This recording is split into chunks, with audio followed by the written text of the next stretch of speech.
everybody, this is SquidOsNez, and today we're here for another episode of the Steampunk Fairytales series.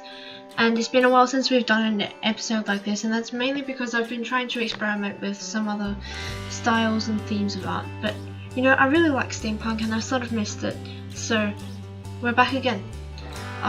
This artwork it's a steampunk version of the Nutcracker, which the Nutcracker is a ballet.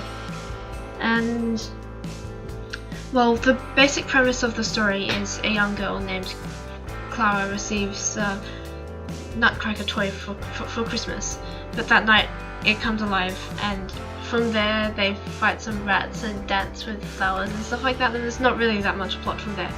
But I thought the idea of like toys coming to life was really intriguing, and like this happens in a lot of fairy tales, I guess, especially Hans Christian Andersen and that sort of thing. But I really wanted to turn the Nutcracker into a sort of automaton, so yeah, I guess that's the premise of it. And I started by rolling out a nice square because I've decided I really like having a nice border encompassing it, even if sometimes it goes out of the border. It's a nice composition tool, I guess. And I had a few different references which I used, so I changed all of them a little bit, but because I'd never really liked just straight following a reference, I feel like it doesn't give me creative freedom, and it might sometimes mean that my art lacks finesse, but I enjoy it more, so that's more important, I guess.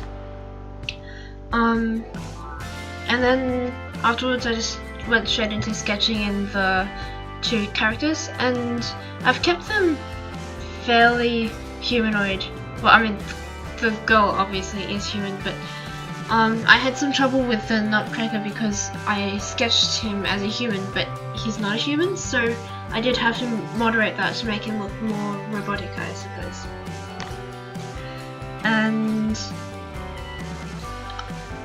after I had managed to get a nice outline, I went into shading it with colour pencil.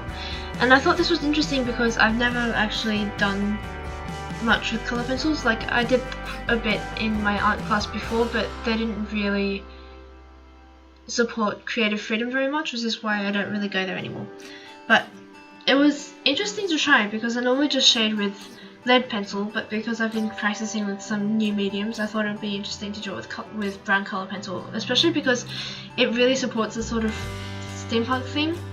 It just feels vintage, and then, well, yeah. So, and I've learned a few new shading techniques, so my shading might look a bit different to the way it used to. Anyway, following that, I've just added in, which you'll see later, I've just added in a few decorations, especially on the Nutcracker, to sort of convey the whole steampunk feel again and make it seem more like an automaton. I didn't really change Clara's dress that much because she is supposed to be like a young girl, and I didn't really think suiting her in the typical badass steampunk uniform sort of thing would really suit the story. So I added a bit of a belt to her dress, but otherwise I kept it pretty similar to the original. And then finally I added in some shading around the two characters in blue, which I thought made them pop out a lot more, especially considering that the rest of it was in brown pencil, so using complementary colours, I think it's called that. Anyway, I also played around with some more composition techniques in this, so I tried to use some diagonals and leading lines in the characters, and there's a main one which goes through the Nutcracker's leg and finishes at the girl's arm. And I also heard of a technique recently where you keep one side, like thinking about the silhouette, you keep one side of the silhouette really simple, so that would be the left side of the diagonal, and the other side is more complex. And I think it's a really interesting idea, which I'd never even thought of before, so I did try that with this, and I'd like to use it later on because, I don't know, it's quite interesting. So yeah. Seeing as this is my first time using colour pencil to really shade, I think it turned out quite well. It's not quite the same as my other pencil sketches, but it's to be expected because it's a new medium, and I think I might use this another time as well.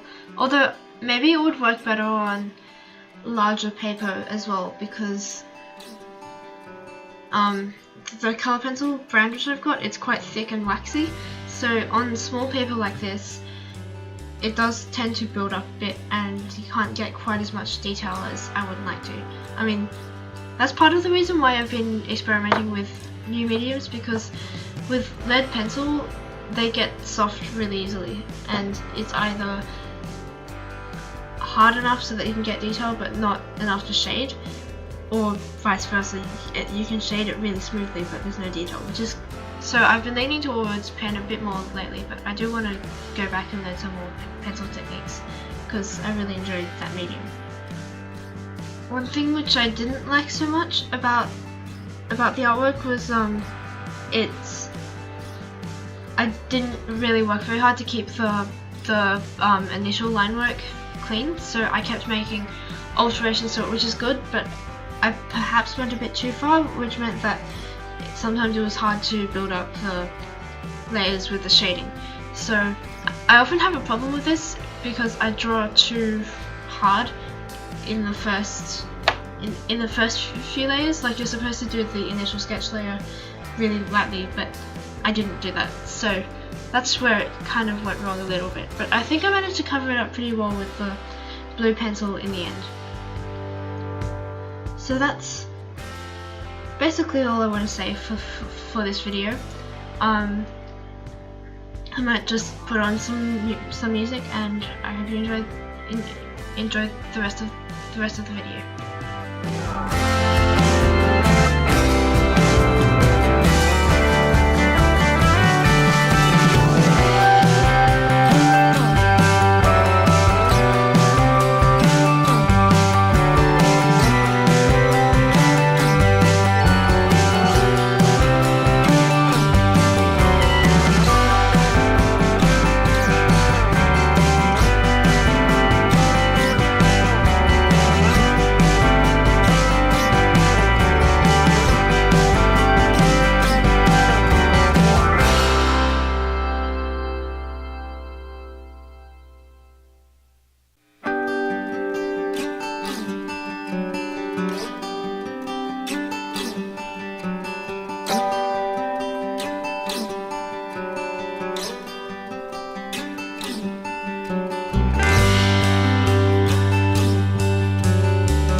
So that brings us to the end of the video, and I hope you enjoyed watching, and if you like my videos, please subscribe, and don't forget to support me on Patreon for some extra bonus content. Thank you for watching, and I'll see you in the next episode.